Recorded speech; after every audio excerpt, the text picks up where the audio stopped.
Hello friends, बहुत बहुत स्वागत है आपका रेमेडीज रेसिपीज़ फॉर यू में। दोस्तों, आज मैं आपको बताऊंगी कि आप सूखी खांसी का घरेलू उपाय कैसे कर सकते हैं। तो चलिए वीडियो को स्टार्ट करते हैं, बने रहिएगा वीडियो में अंत तक। अगर आपको खांसी है तो आप गर्म पानी और नमक का इस्तेमाल कर सकते हैं। इसके लिए आप गर्म पानी में चुटकी भर नमक डालकर उससे गरारे कर सकते हैं। ऐसा करने से आपको खांसी से हुए गले के दर्द से राहत मिलेगी। दूसरा उपाय है, 1 गिलास दूध में आधा चम्मच हल्दी मिलाकर रोजाना पिएं। इसके अलावा आप भाप भी ले सकते हैं।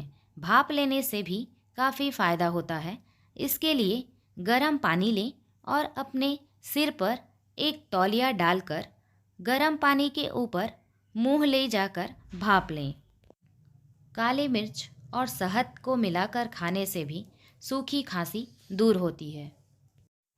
सूखी खांसी में शहद बहुत ही लाभदायक होता है। शहद को गर्म दूध के साथ मिलाकर पीने से काफ़ी आराम मिलता है। तुलसी के प्रयोग से भी खांसी में काफ़ी आराम मिलता है। तुलसी के पत्तों को पानी में उबालकर इसका काढ़ा बनाकर पिएं।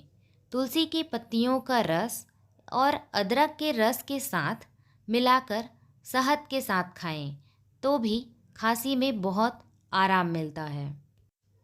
हल्दी में एंटीबैक्टीरियल, एंटीवायरल और सूजन रोधी गुण पाए जाते हैं।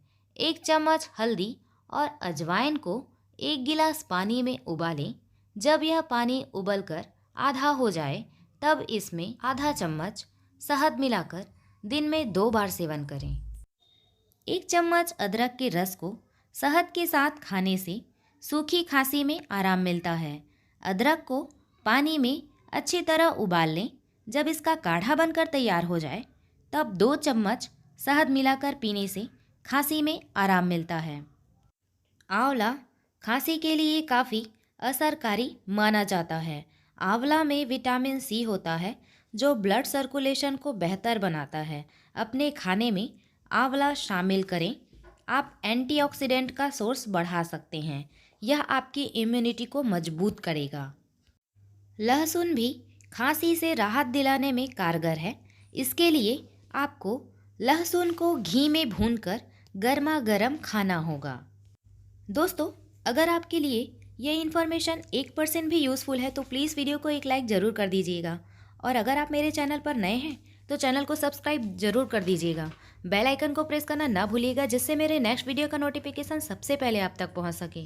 तो मिलते हैं नेक्स्ट वीडियो में, तब तक के लिए धन्यवाद।